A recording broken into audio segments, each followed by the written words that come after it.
Hello, this is Indie Wrestling Q&A. My name is Jason Howell. This is my guest, Greywolf. How long have you been in the wrestling business? I've been in the wrestling business now approximately 6.5 years. So, how did you think of your character, Greywolf? It's not so much a character really as much it is an extension of myself and everything I believe in. I believe everything you represent should be just yourself amplified. Sort of it throws back to my heritage, throws back to my ancestry. The way, in my lineage, how they went into battle with the fierce cry, and, sort of the apparel they would don when they went to battle. And so I'm trying to convey that forth, bring that spirit out of myself when I'm in combat. So who were your influences growing up? My influences growing up, I'm most influenced in wrestling specifically by a lot of course, it would be the older generation. A lot of brawlers, a lot of the sort of the territory sort of work before things became more mainstream. It's anything from that sort of generation. What accent are you? What nationality? My character hails from the Kingdom of Fire and Ice. I try to hide the accent as much as I can. A lot of people say it's still pretty prevalent. It is actually from Iceland. Right on the outskirts of Reykjavik. So what has been your most physical match you have competed in? How do I even begin to name them? It's so many physical matches I've been in, in so many different ways to physically challenging. There have been several matches where I've wrestled guys who are much faster than me to keep a match tempo with them. That's physically challenging and exerting itself, because you have to keep, keeping tempo with somebody that's, 250 pounds is a lot different than keeping tempo with someone that can be, 170, 180 pounds. And then there's of course the match I've had tonight, which was very physical. You have the bigger man, which is the exact opposite. You're just giving all the strength you have, giving everything you have into each blow, and hoping that your power will overwhelm theirs. Just do like two bulls locking horns and trying to push themselves back and forth. But to answer your question on that one, I've had a few very challenging matches. Andrew Steele, actually, I've had several matches with him. All of them, we take each other to the limit. One noteworthy is at Old Time Wrestling. I wrestled once Luis the Punisher Martinez, who's more big down in the New Jersey area, and it was a no qualification match. I remember right out of the gate, immediately we just began pummeling each other. He attacked me from behind, and the majority of the match was outside the ring. At one point he threw me through a steel door, came back in the ring. At one point I superplexed him, I got chokeslammed, smacked each other on the head with chairs, and that severely took a toll on my body. I felt that for several days afterwards. Another one worthy of mention, Dan the Man Jones, also at Old Time Wrestling. Another no disqualification match I had with him. This was a few years back, and that involved over 15 chair shots to the top of my head, and DDT on the concrete, and we went about 12 to 15 minutes, but almost the entire thing was on the outside of the ring, and everything was brutal. I remember getting severe concussion from that match. Barely being able to walk a straight line, and thought I was intoxicated, consumed too much alcohol. So that's another match definitely worthy of note. And of the other matches worthy of mention, there's so many that have taken the toll on my body. I can't really put one at the absolute pinnacle. What's the toughest? The Lumberjack Molson.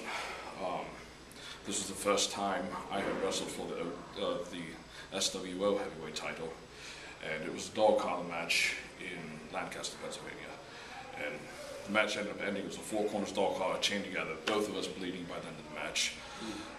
I ended up coming off the top rope with the chain to the top of his head, and sort of went for that. Those are probably three off the top of my head, or four off the top of my head I can really name. So do you wrestle as Greywolf as a heel and a face, or just a face? Of course, some people want me to wrestle, be the bad guy. You have to do what you have to do. I feel the character, the babyface, Greywolf more exemplifies who I am, what I believe in.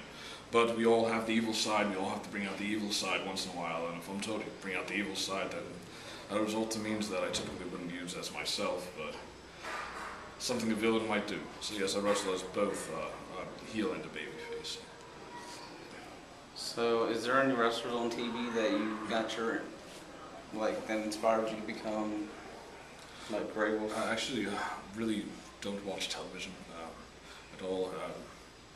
For years and years I just haven't. I don't turn on the television to watch it. I'm not interested in what's on mainstream media, what's on television, so I'd say no, nothing in particular. I mean, maybe a slight influence from, as far as technique, maybe the old school Road Warrior sort of methodology of the ring. As far as, you know, I'm a bigger person, I can use strength, I can use power on my side, and those seem to overlap, similar to what I felt I could accomplish in the ring. So how does your entrance music by Dragon Force relate to Greywolf? Well, if you listen to the lyrics of the majority of Dragon Force songs, I'm particularly appealed to them because a lot of the lyrics are very heroic. A lot of the lyrics have to do with overcoming adversity, triumphing over evil, triumphing over darkness. You know, taking yourself through the lowest pits, over the highest mountains, across the farthest seas, and overcoming that obstacle and accomplishing your goal. And that is something I so firmly believe in. As you might have heard today at EWA, I debuted my new music by them, which is off the new album. It's called Cry Thunder. And I feel, what better befitting than a ha-woo? You know, that's almost invoking the gods of war. That's almost invoking the red gods themselves from the heavens to come down and strike down my enemy. I am crying thunder. And even the lyrics in that is very similar. It's overcoming that which is evil, overcoming that which is impure, and just with everything you have, giving all your passion for that one last stand. That is how that sort of relates. It's just something that stems from within me, and I display outward. So who are you trained by? For wrestling, I was trained by, usually doesn't like his name mentioned, I'll not mention his last name, just out of respect for him. Someone named Ed. Secondary trainer, who wasn't the primary trainer. My secondary trainer was Jim Molyneux. I'm not sure if you're familiar with him. He's an old ECW official. He's been in the business several years. So he was my secondary trainer, and Ed being my first. So have you won any major titles in your career? Major titles, let's see, where do I start? Let's start with old time wrestling. One-time old time wrestling heavyweight champion, 4-time tag team champion. And let me note also that when I was carrying the heavyweight title, my tag team partner at the time was carrying the junior heavyweight title, and we were together carrying the tag team title. So we're the only tag team to have ever done that in old time wrestling. I've carried the DCW No Limits title twice. I've carried their tag team titles once. I've carried the DCW heavyweight title once. The SWO heavyweight title twice. I'm sure I'm forgetting something somewhere in the mix. I'm currently the WWA Intercontinental Champion.